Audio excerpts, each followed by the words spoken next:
No live stream? No problem. Welcome one and all to Docket number 13, complete with 13 of the week's true crime cases and updates. I'm Ernest Bethea, the last outlaw. This is Bethea'S Byte, and it's reloaded. A Los Angeles man accused of killing his wife and her parents and then stuffing their dismembered body parts into trash bags pleaded not guilty to murder. 35-year-old Samuel Bond Haskell IV entered pleas to 3 counts of murder with special circumstances of committing multiple murders. If convicted, he could face life in prison without the possibility of parole. Haskell is the son of Emmy-winning producer Sam Haskell, a former executive at the powerful William Morris talent agency. The younger Haskell lived in the Tarzana neighborhood of the San Fernando Valley with his wife, their 3 young children, and her parents. He was arrested in November on suspicion of killing 37-year-old Mai Lee Haskell, her mother Yang Jiang Wang, age 64, and stepfather Goshan Lee, age 72. Prosecutors say that on November 7th, Haskell hired 4 day laborers to remove bags from his property. The workers said they were paid $500 and told that they were hauling away rocks, although the bags felt soggy and soft.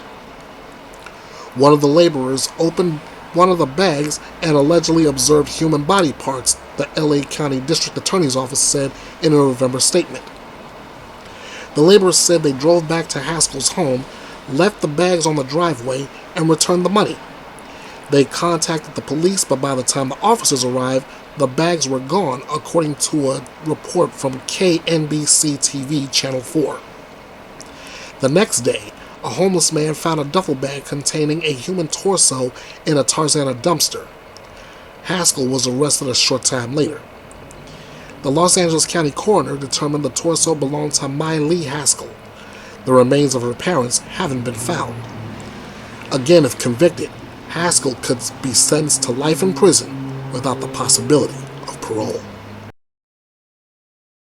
An architect charged in a string of slayings known as the Gilgo Beach killings was accused Tuesday in the death of a 4th woman, a Connecticut mother of 2 who vanished in 2007 and whose remains were found more than 3 years later along a coastal highway in New York.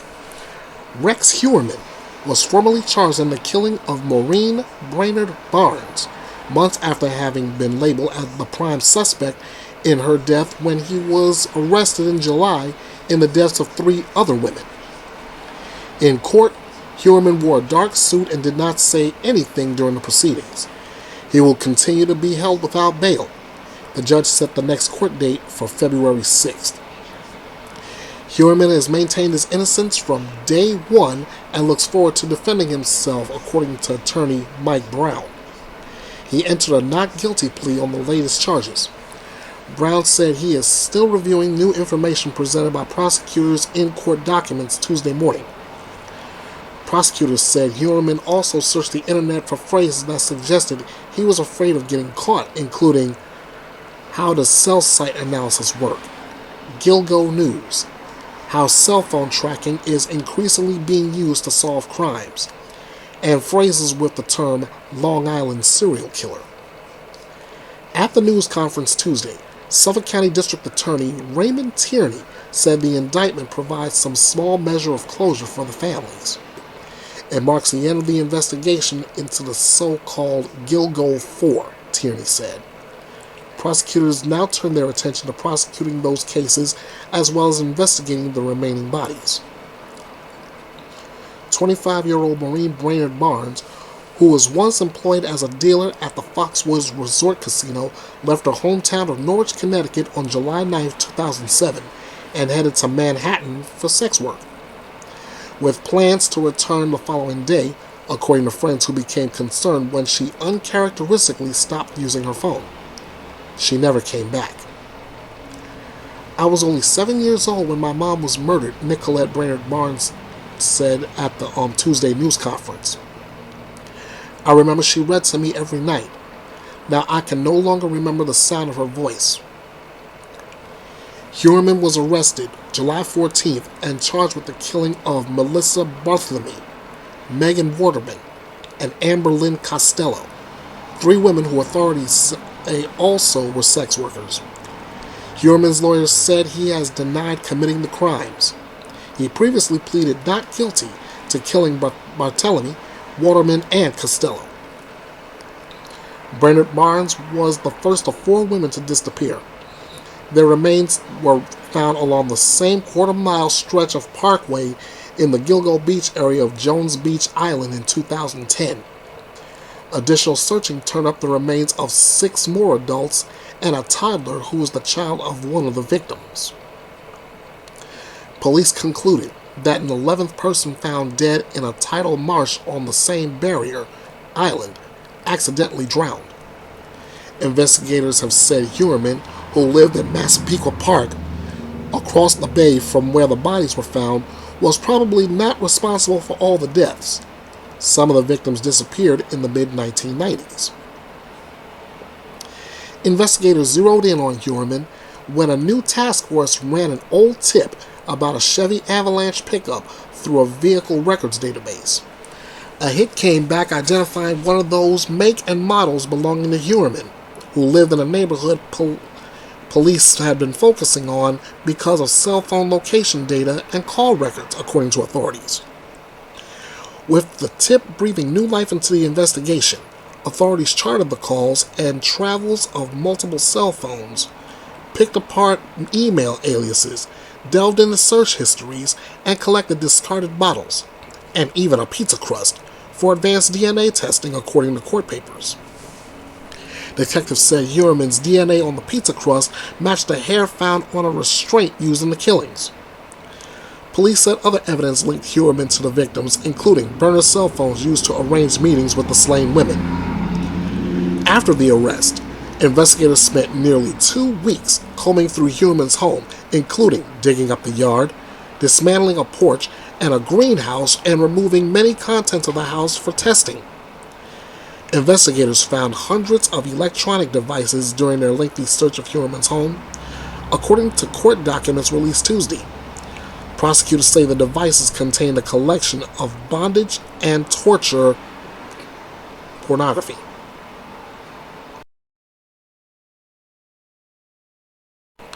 Alex Murdaugh was in court Tuesday to iron out details ahead of an evidentiary hearing set to begin in 2 weeks.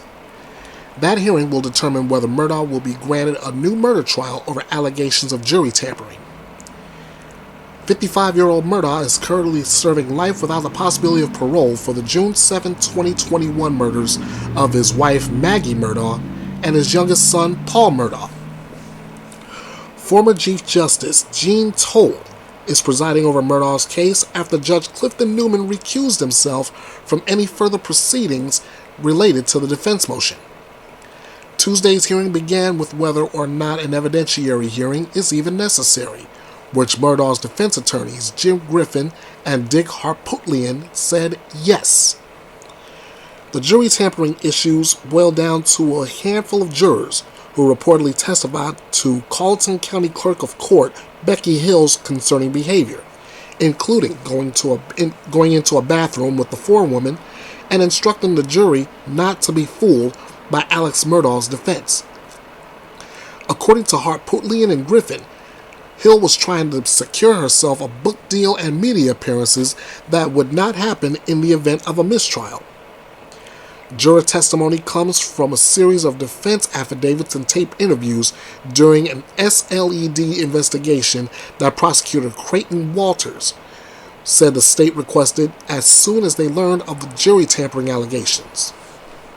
At Tuesday's pre-hearing, Walters said that not only was the defense's complaint untimely, but unnecessary as well. Walters claimed that SLED's investigation did not indicate any improper conduct or any influence over the verdict. While Walters acknowledged one of the deliberating jurors who allegedly said she felt pressure to vote guilty, he said it was pressure from other jurors, not Mrs. Hill. Attorneys representing some of the other jurors involved in the case had an opportunity to address the court. Among them were Eric Bland and his partner Ronnie Richter, who are representing 4 of the jurors, and Joe McCullough, who is representing 2 jurors, one being the famous Egg Lady, who earned her nickname when she was dismissed on the last day of trial and made sure to take home her eggs another juror brought in. Bland, who was a regular guest on court TV, told the court that his main concern was the anonymity of his clients. Should Murdaugh get a new trial over one of his clients' testimony, Bland and Richter said they want to make sure those jurors don't face public scrutiny. Other rulings made at Tuesday's pretrial hearing include: Becky Hill will be subpoenaed. Alternate jurors are not a concern in this matter, only voting jurors. Each juror will only be required to attend for their testimony, which Justice Toll predicted could be done in one day. Everything will be done in open court and televised, except juror names and faces. Proffers will be written.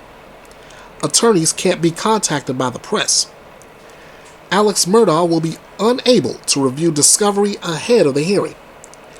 SLED agents will likely not testify unless the judge requests it based on any witness testimony that could be inconsistent with SLED's investigation.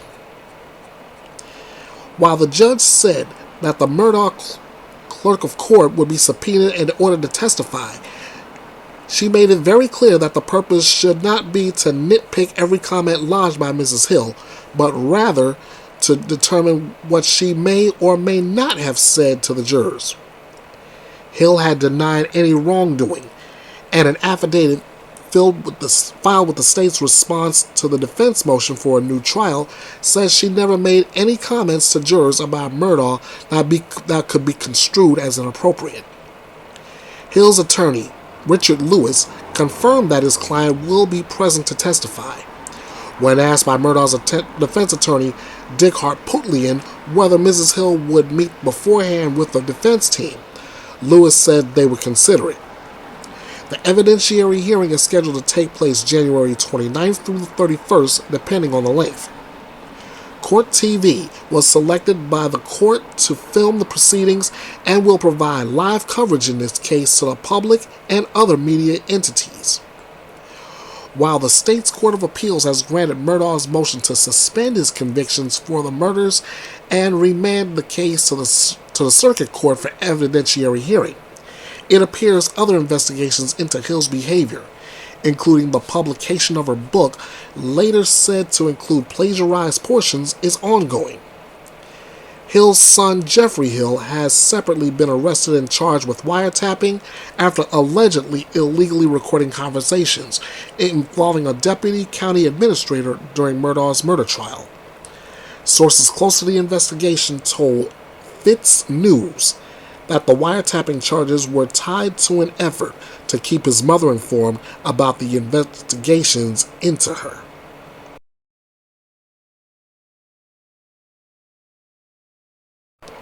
A Utah woman has been arrested after allegedly killing her 2-month-old son following multiple incidents of abuse over the past 2 weeks. Brycee Jo Harkins, age 26, was taken into custody Monday and faces 1 charge of aggravated murder. "It didn't need to be that way. He didn't need to die," said Harkins' former co-worker and friend Ricky Jimenez. According to arresting documents, Riverdale police were called to Harkins' home Sunday after dispatch had received a call saying the baby was not breathing. The person who called said the child was gone multiple times. When officers and first responders arrived, they found the infant deceased with what police reported as multiple injuries that are consistent with aggravated child abuse. Harkins told police that she gave her son a punch to the head when he would not stop crying, adding that it was a hard punch. The infant then began breathing off and on before stopping altogether. "When I put the pieces together, I was like, this cannot be the Brycee that I knew," Jimenez said. As the baby was struggling, Harkins did not seek medical assistance for her child. During a police interview, Harkins added that she had thrown the infant into his crib from a height of 1 to 2 feet multiple times and would sometimes push down on his chest knowing that she hurt the child. They can't fight back. They can't defend themselves. It's sickening, Jimenez said. Jimenez said Harkins was a hard worker, quiet, and very passive. She's been wondering all day if anything could have been done to stop it. And she could have called me and been like, you know what, I'm having a hard time. Come get this kid. I would have gone and got her baby, she said. Harkins showed a reckless indifference to human life and caused the death of her son by a course of conduct which Harkins is a major participant in the commission of aggravated child abuse, police wrote. The police report claimed that there is another child in the home at the time the officers responded to the death of the infant, but released no other information. Tracy Ferriter will be headed to trial in July. Palm Beach County Circuit Judge Howard Coates set a new trial date Tuesday for the Jupiter, Florida mother accused of locking her adopted teenage son in a box-like structure in the garage of her home.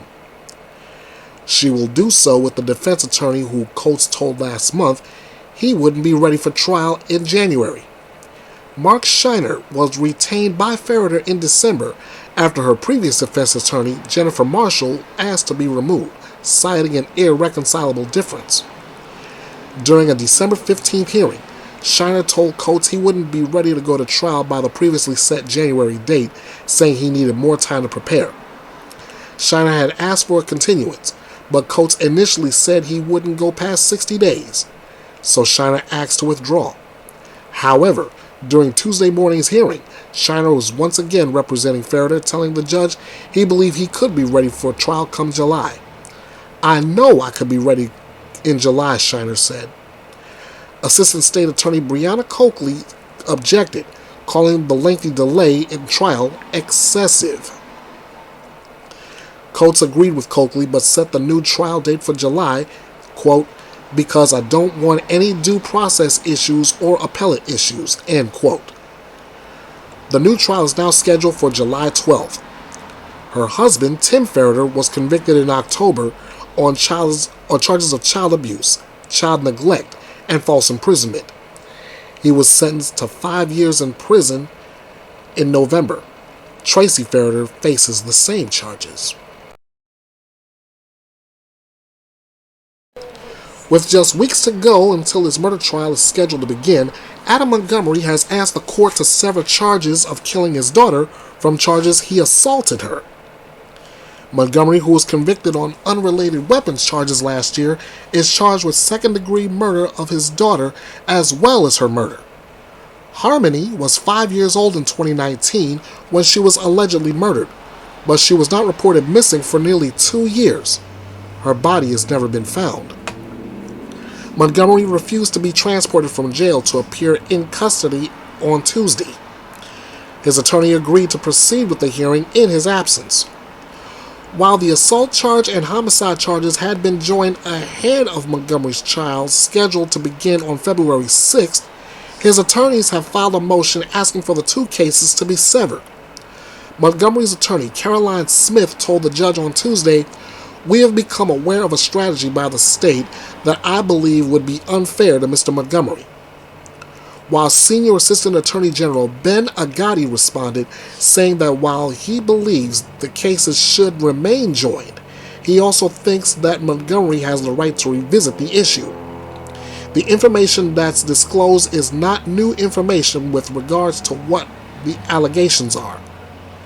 It's been provided in discovery, sometimes 14, sometimes 22 months ago, Agati said. That being said, if the defendant is now reassessing his desire to have the motions joined, which is what he wanted before, what we've been planning on this entire time, if he wants to readdress that, I think he has the right to readdress that. The trial is currently scheduled between February 6th and 29th, and prosecutors said they believe that even if the charges are severed, both cases could be heard within the time frame. Agati specified that, if severed, the assault charge would be heard first because Montgomery has been in custody on that charge since January 2022. The judge was unwilling to make a decision and reserved reissuing a ruling. She also said that she would be issuing rulings in the next week regarding other outstanding issues, including questions of whether evidence of lime and a grinder would be admitted at trial.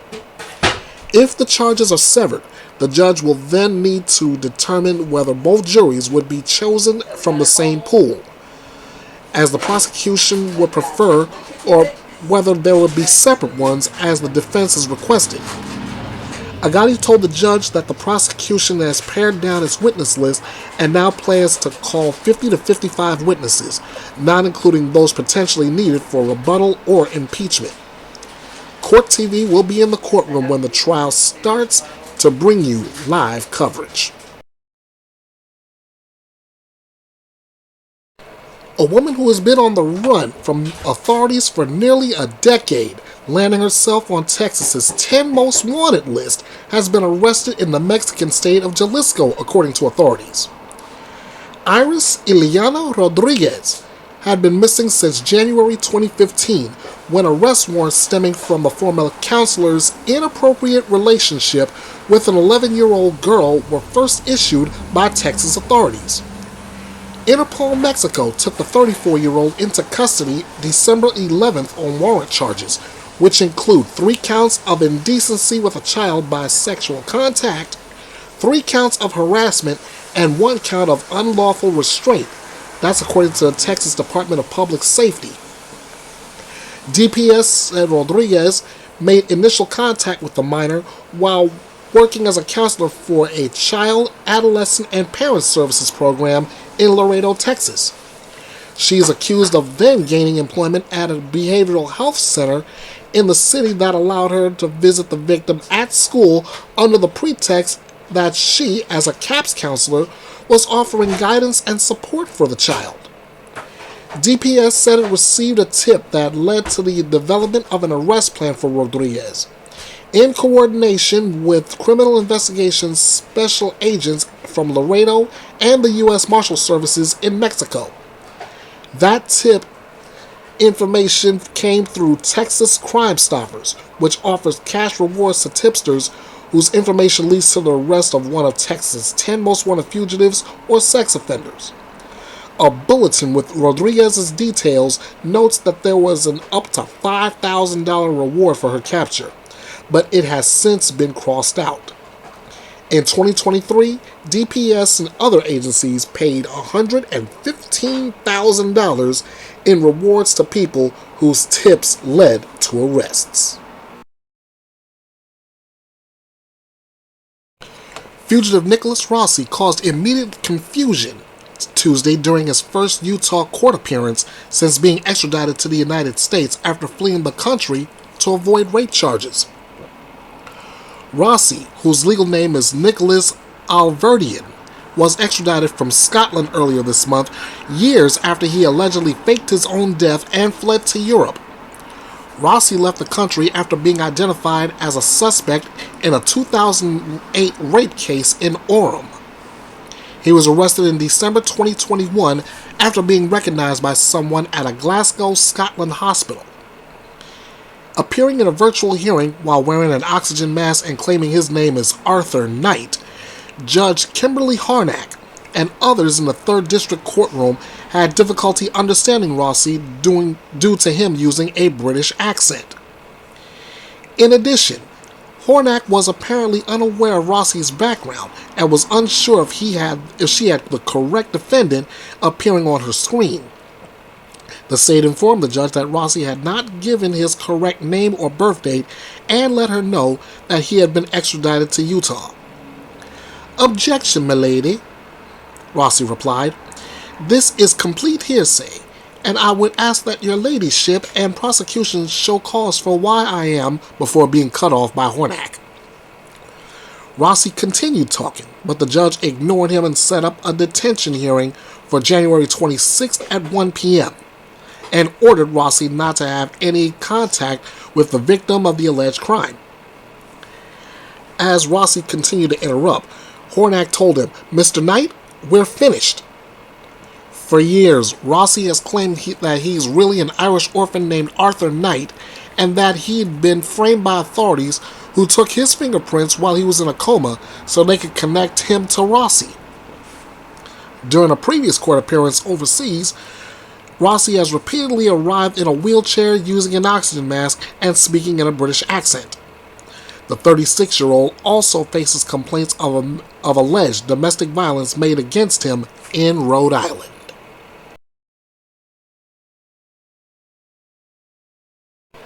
The case against Lindsay Clancy, the Massachusetts mother, who allegedly strangled her 3 young children before attempting to take her own life, was back in court. During today's hearing, which was held at Plymouth Superior Court in Brockton, and Clancy did not attend, a motion for a DNA buccal swab was permitted. A buccal swab or smear is the means by which human DNA is collected from cells inside the cheek. According to Boston 25 News, a March 26, 2024 court date was scheduled as well.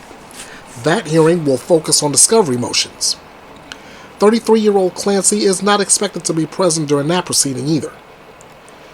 Clancy was arraigned last year from her hospital bed on first-degree murder and assault charges related to the January 2023 strangling deaths of her 5-year-old daughter Cora, 3-year-old son Dawson, and 7-month-old son Callan. Prosecutors say that after allegedly using exercise bands to kill the children, Clancy jumped from a second-floor window of the family's Duxbury home. Clancy's attorney, Kevin Reddington, entered a not guilty plea on her behalf.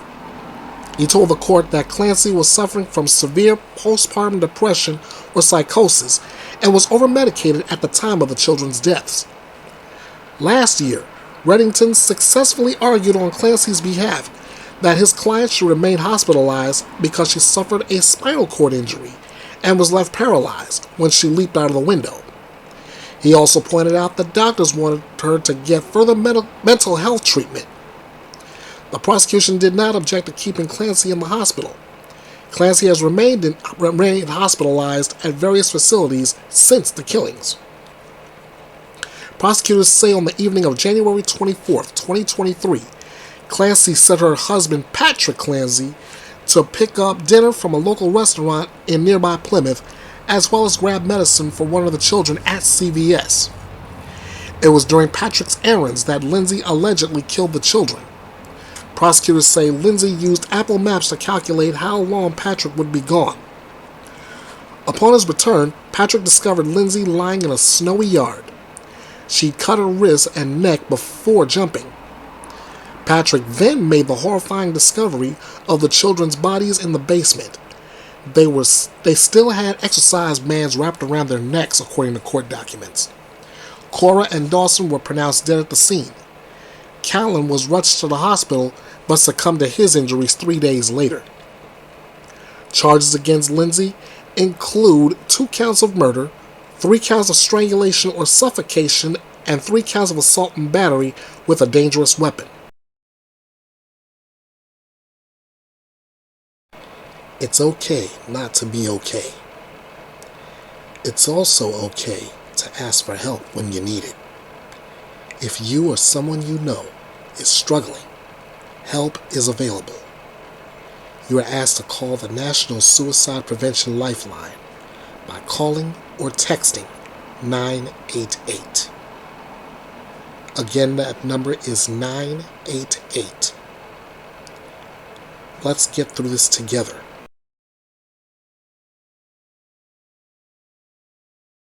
A murder suspect in Pueblo, Colorado, had the victim's hand in his chest pocket when he was arrested, according to an arrest affidavit. Solomon Martinez is facing a first-degree murder charge, according to the Pueblo Police Department. The Pueblo County Coroner has identified the victim as Renee Marie Portillos. The incident happened Wednesday just after 3:45 p.m. as officers responded to Fountain Creek, just south of Highway 47 on the north side of Pueblo. When they arrived, the department says they found Portillos, age 47, dead in the creek. The arrest papers say police spoke with 2 witnesses, one of which said that Martinez asked him to get rid of a body. The other told police he saw Martinez, age 26, washing blood off his hands at a car wash. The affidavit goes on to say that dried blood was also found in Martinez's vehicle. Martinez admitted to picking Portillo's up, but denied killing her and said he later dropped her off. He told police his friend borrowed his car and that he must have later found and killed her. This is the 4th homicide in the city of Pueblo in 2024.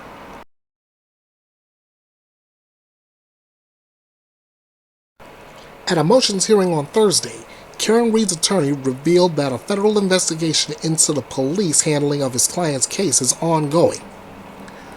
Reed is accused of murdering her boyfriend, Boston police officer John O'Keefe, whose body was found in the snow outside of a fellow Boston officer's home in Canton, Massachusetts. Prosecutors have said Reed hit O'Keefe with her car and left him to die in the snow. But Reed's defense team has said she never hurt O'Keefe and that she is being framed by the true killers who may have been inside the house where the body was found.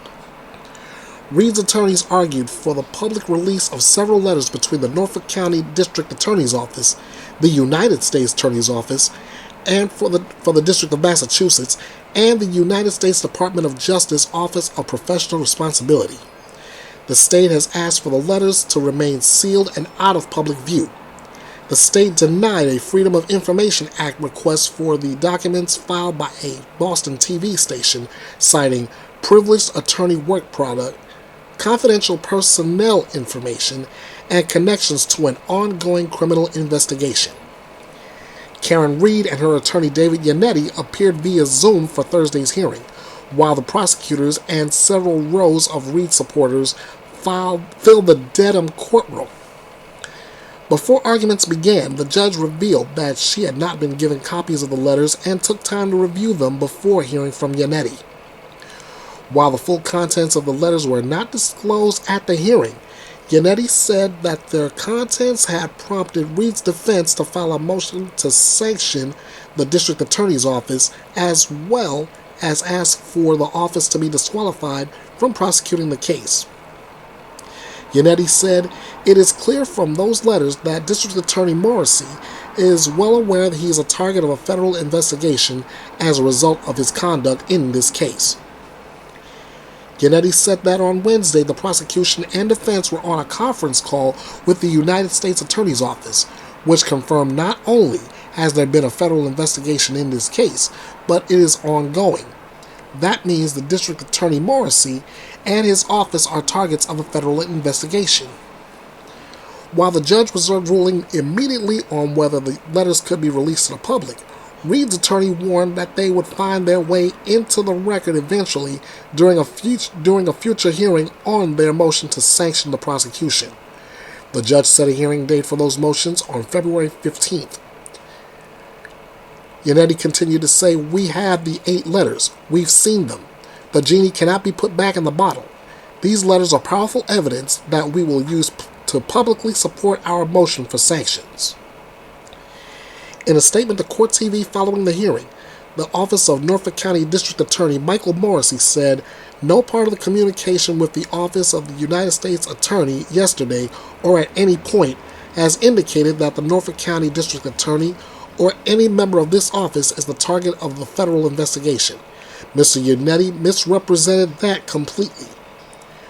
Reed's attorneys last battled over evidence at a motions hearing on January 5th, but the judge was unwilling to hear arguments about the letters without giving the federal agencies who authored them the opportunity to weigh in about their potential release.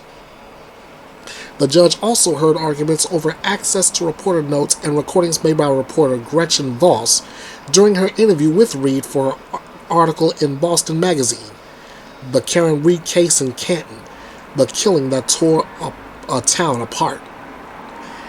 An attorney representing the publication said that Voss not opposed to the release of the interviews, but felt that her handwritten notes should be treated as privileged. Massachusetts does not have a shield law that protects journalists from having to share their work product or source information. The attorney for Boston Magazine said that Voss had been the victim of harassment and threats in the wake of the article, and that she should not be further involved in the case for her protection, and also because she is not an eyewitness with any information material to that case.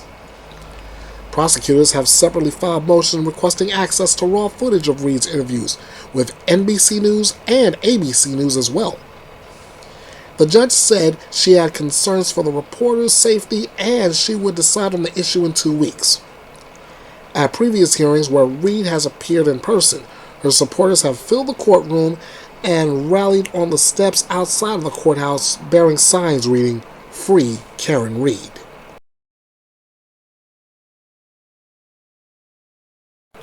Kristin Smart's parents and 2 siblings filed a lawsuit against Cal Poly, claiming the university is partly responsible for her murder. Smart was a freshman at Cal Poly when she disappeared on Memorial Day weekend in May of 1996 after leaving an off-campus party.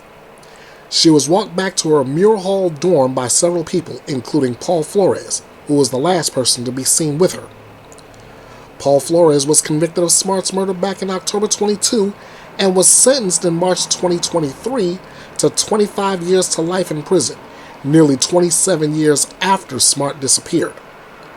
The lawsuit was filed on January 18, 2024 with the San Luis Obispo County Courthouse and claims negligence, emotional distress, and wrongful death against the university.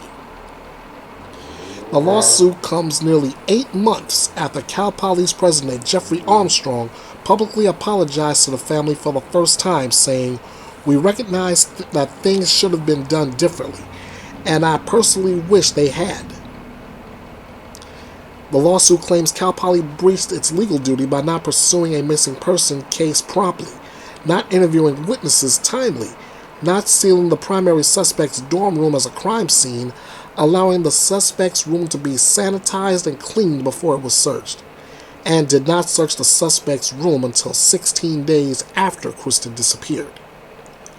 According to the lawsuit, the Smart family has never had access to Cal Poly's investigative file on Smart, and they started realizing Cal Poly's failings and wrongdoings in Kristin's murder after the president's public apology, saying, "Even now, the Smart family still does not know what information in the possession of Cal Poly's president and uniquely available to him and or Cal Poly led him to make the apology." Nearly a month after her disappearance, Cal Poly police turned the case over to San Luis Obispo County Sheriff's Office, and hundreds of volunteers went on an organized search for Kristin on June 29th. Kristin's remains have never been found, and on May 25, 2002, exactly 6 years after she disappeared, Kristin Smart was declared legally dead. The Smart family claims Cal Poly failed to properly investigate Kristin's disappearance, saying that 2 of her friends reported her missing to Cal Poly Police Department the very next day, and the department failed to take the report, saying that since it was a holiday weekend, they would wait to proceed with a missing person report, suggesting that maybe she had left town. Not knowing where Kristin's remains are has prevented the family from ever feeling peace and has continued to give Flores power over them, the lawsuit said. The family did not request a specific amount of damages in the lawsuit and requested that the amount be proven at trial. Cal Poly's failures are indefensible, and it must be held accountable to prevent this cycle of callous negligence from ever occurring again, the lawsuit continued. Scripps News San Luis Obispo reached out to Cal Poly spokesman Matt Lazier, who said the university did not have comment on the lawsuit as it is a pending legal matter.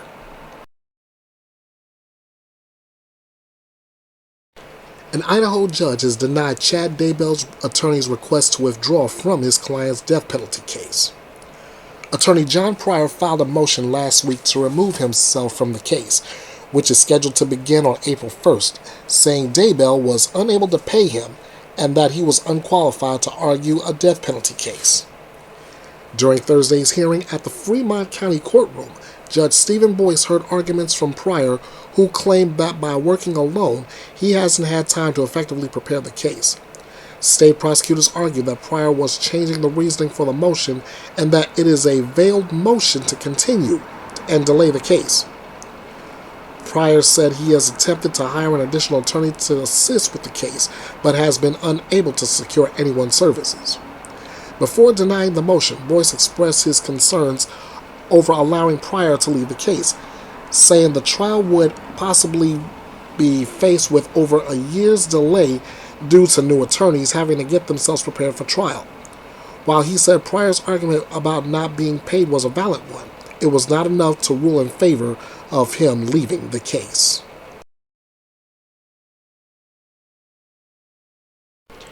Thanks for watching and joining me here at the drama-free true crime destination. Be sure to like, share, subscribe, and drop me a comment on this video. And be sure to follow Bethea'S Byte Reloaded all over social media. This is Bethea'S Byte, and it's reloaded.